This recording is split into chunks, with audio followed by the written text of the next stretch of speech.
Hello class. Welcome back बच्चों। लो प्यारे बच्चों, स्टार्ट कर रहे हैं नया लेक्चर। बाबू, चर्चा कर रहे थे कल हम बेटा फिशरीज की। उम्मीद करता हूं ढंग से पढ़ लिया होगा। ठीक है, वो भी पता लग जाएगा 5 मिनट में किसने कितना पढ़ लिया था। हाँ, कल पढ़ा था ना। ठीक है जी, याद है। जीडीपी में कंट्रीब्यूशन बताना। 0.9%।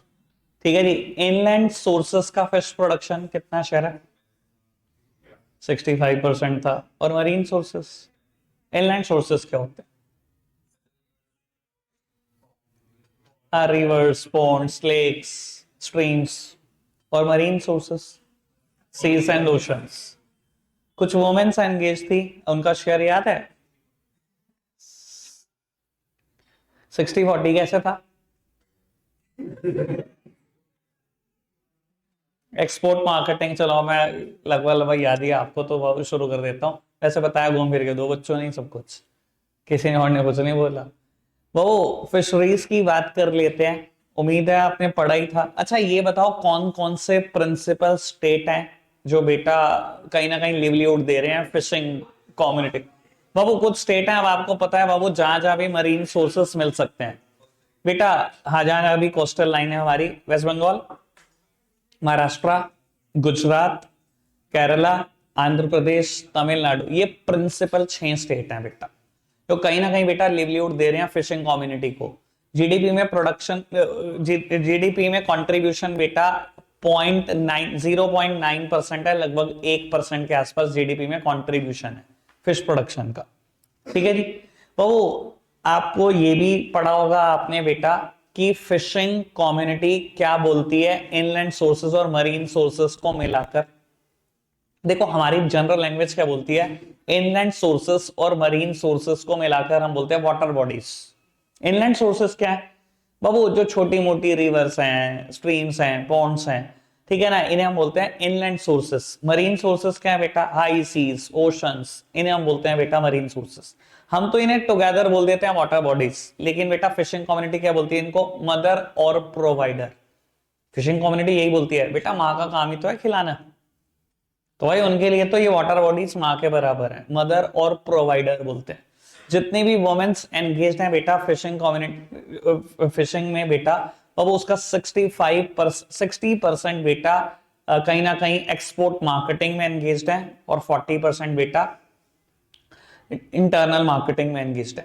ठीक है जी। और इनलैंड सोर्सेस के ऊपर जो डिपेंडेंसी है बेटा, जो फिश प्रोडक्शन है वो इनलैंड सोर्सेस से 65% हो रहा है, और बेटा मरीन सोर्सेस से 35% हो रहा है। स्टैट ठीक ठाक है, याद रखने पड़ेंगे बेटा, वरना लिखने के लिए कुछ नहीं होगा आपके पास। अगर ये पेपर में शॉर्ट नोट आ गया और स्टैट याद नहीं है, लिखोगे भी क्या? 2 लाइनें लिख के बस कर जाओगे। ठीक है जी। चलो खैर, चर्चा को आगे बढ़ा रहे हैं बेटा। बाबू, हॉर्टिकल्चर की बात करते हैं। पढ़ना फटाफट से, तरीके से पढ़ना, ताकि कुछ पूछू बता भी पाओ।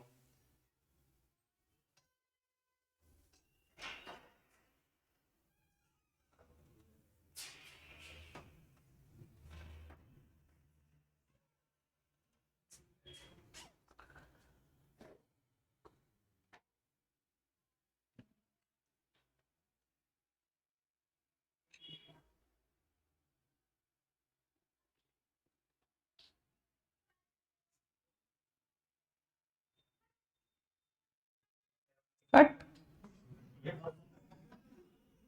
हाँ भाई भाई, वो कह सकते हो, वो प्लांट जो कहीं ना कहीं बेटा कुछ नीम टाइप प्लांट जैसे, जो बेटा जो कहीं ना कहीं किसी बीमारी में काम आ सकते हैं। बिल्कुल। बाबू, पढ़ते चलो एक बार।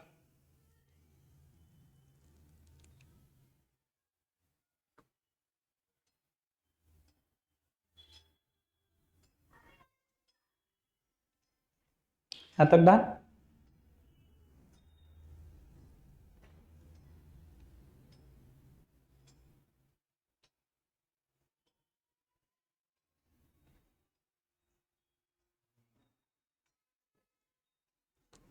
नहीं है कुछ?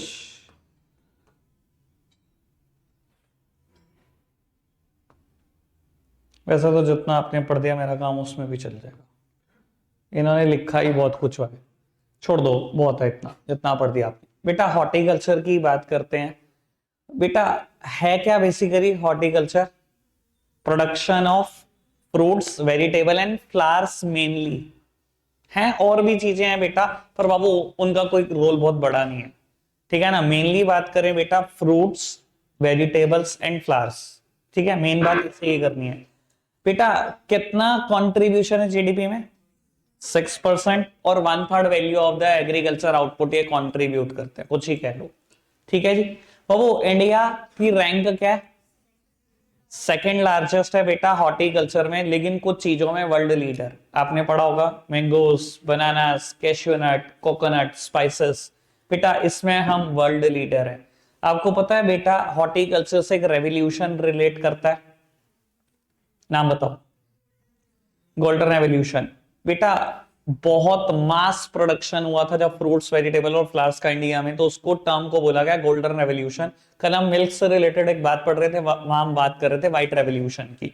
इसका टाइम पीरियड डिफाइंड है बेटा 1991 टू 2003, ठीक है ना। कुछ जगह 2002 लिखा होगा, वही मेंशन कर लेना। पुराने नोट्स मत देखना, वहां 2012 लिखा गया गलती से, कहीं वही चिपकाओ, ठीक है जी। कोई दिक्कत कोई परेशानी तो नहीं? आगे बढ़ाएं बेटा बात को। चलो जी, तो वो एक टॉपिक बचता है आखिरी, जिसमें मुझे बात करनी है ऑर्गेनिक फार्मिंग की। फटाफट से पढ़ना शुरू करना, या ऐसे ही बता दो जनरली, एक मिनट देख जो। वैसे तो थोड़ा बहुत आप भी जानते ही होंगे, थोड़ी सी बात करते हैं। तो अच्छा, ऑर्गेनिक फार्मिंग होती क्या है? जहां बेटा एनिमल मैन्योर और कंपोस्ट का यूज किया जाता है एज अ प्राइमरी इनपुट। बाबू यानी कि ऑर्गेनिक फार्मिंग ये बोलती है टोटली डिस्कार्ड कर दो एचवाईवी टेक्नोलॉजी को। वो केमिकल फर्टिलाइजर, वो बेटा पेस्टिसाइड्स, इंसेक्टिसाइड्स, कुछ नहीं चाहिए। एनिमल मैन्योर और कंपोस्ट का यूज करो, ये बोलती है ऑर्गेनिक फार्मिंग। बाबू कुछ बेनिफिट्स भी हैं, ठीक है जी। बेनिफिट्स की चर्चा कर लेते हैं। सबसे पहला बेनिफिट है इनएक्सपेंसिव टेक्नोलॉजी। इससे सस्ता क्या होगा? जो चीजें फ्री ऑफ कॉस्ट अवेलेबल है वही इनपुट है। तो आपको भी पता है, ये बात हम पढ़ते हुए आ रहे हैं, एचवाईवी टेक्नोलॉजी यूज होती है। कोई एचवाईवी सीड्स यूज करके सीधा काम नहीं चलेगा, यूज होगी तो पूरी टेक्नोलॉजी होगी ना। एचवाईवी सीड्स डालोगे तो केमिकल फर्टिलाइजर भी चाहिए, पेस्टिसाइड भी चाहिए, इंसेक्टिसाइड भी चाहिए। अब आपको भी पता है ये टेक्नोलॉजी महंगी है, और इंडिया के most of the farmer small और मार्जिनल फार्मर है, तो उनके लिए तो बेटा ऑर्गेनिक फार्मिंग ही अच्छी है, जो बिल्कुल सस्ती है, जहां कोई इनपुट ही नहीं है, जहां कोई कॉस्ट ही नहीं है। समझ आई बात? सबसे सिंपल बात। इसका एक और बेनिफिट भी है बेटा, हेल्दियर एंड टेस्टियर फूड। और ये मैं हमेशा एग्जांपल देता हूं बेटा, बाबू कई बार आप लौकी खा रहे होते हो, आपको बहुत स्वाद लगती है, आप पेरेंट्स को बोलते हो वैसे तो क्या ही बात कर रहे हो और किस जमाने में कर रहा हूं। कई बार आप पिज्जा खा रहे होते हो और बहुत अच्छा, बहु कई बार आप लौकी खा रहे होते हो, आपको अच्छी लगती है, आप मदर से पूछते हो तो वो बोलती है आज देसी लौकी बनाएंगे।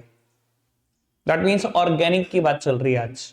वो कहीं ना कहीं आप ये देख लो बेटा, आप पुराने लोगों से पूछो तो वे कहते हैं बेटा आजकल की सब्जियों में टेस्ट नहीं है, जो हमने खाया वो इससे बहुत अलग है ये चीजें।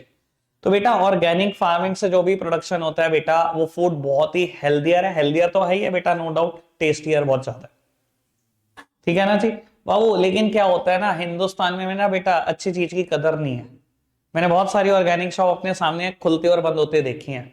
कईयों की इनोग्रेशन पे गया हूं बेटा, 2-3 महीने बाद ही साफ हो जाती हैं, ठीक है ना। अगर एक नॉर्मल किसी मैं दाल की बात करूं, वो 100 रुपए किलो बिक रही है, तो ऑर्गेनिक में रेट 200-250 होता है, ठीक है ना जी भैया। ठीक है, अब लोगों को लगता है एक एक बार मंगा ली, घर में खा ली, अच्छा भी बना, टेस्ट भी बढ़िया लगा, पर कहीं ना कहीं बेटा पॉकेट अलाउ नहीं करती, दूसरी बार मंगाते नहीं, फिर नॉर्मल पे आ जाता है, ठीक है ना बेटा, वो बात अलग है। पर बाबू हाँ टेस्टियर है, हेल्दियर है, कोई मैच नहीं है बेटा, बिल्कुल है, ठीक है जी। दो फायदे मैंने बता दिए, inexpensive technology, healthier and tastier food. आपसे कुछ आप बताओ कोई बेनिफिट ऑर्गेनिक का? अभी हो सकते हैं 2-3 और हैं। हाँ वो तो वही है, इनएक्सपेंसिव में ही आगे बात, हो तो सस्ता है, वो तो है ही है बाबू। Sustain soil fertility. बेटा जब आप केमिकल फर्टिलाइजर्स का यूज करते हो, पेस्टिसाइड इंसेक्टिसाइड्स का कॉन्टिन्यूस यूज करते हो, तो 5 से 7 साल के बाद आप देखते हो बेटा सॉइल की फर्टिलिटी इरोड हो गई, खत्म हो गई बेटा, और कहीं ना कहीं permanent improvement is required on the land. और बेटा अगर आप ऑर्गेनिक फार्मिंग का यूज करते हो सर, सॉइल अपनी फर्टिलिटी पूरी जिंदगी नहीं खोएगा। तीसरा सबसे अच्छा बेनिफिट। चौथा बेनिफिट बेटा, एनवायरमेंट फ्रेंडली।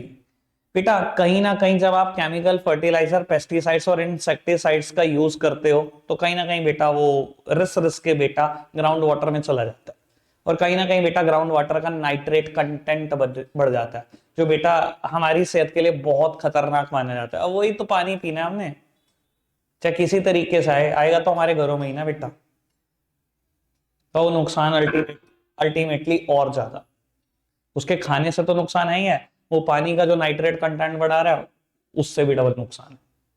ठीक है जी। और बाबू एक और बेनिफिट आता है, discard the use of non renewable resources of energy. बेटा अगर आप केमिकल फर्टिलाइजर की बात करो या पेस्टिसाइड्स की या इंसेक्टिसाइड की, ये सब पेट्रोलियम बेस्ड प्रोडक्ट है, कहीं ना कहीं पेट्रोलियम बेस्ड प्रोडक्ट है। और अगर पेट्रोलियम बेस्ड प्रोडक्ट है तो आपको भी पता है पेट्रोल क्या है बेटा, नॉन रिन्यूएबल है ना बेटा, कभी रिन्यू तो नहीं होगा ना। तो और एनिमल मैन्योर और कंपोस्ट ये बेटा पूरी जिंदगी मिलते रहेंगे आपको।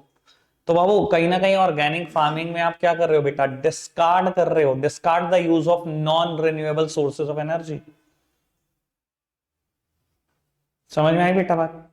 चैप्टर का भोग डल गया, रखेंगे आज के लिए इतना ही। बाय।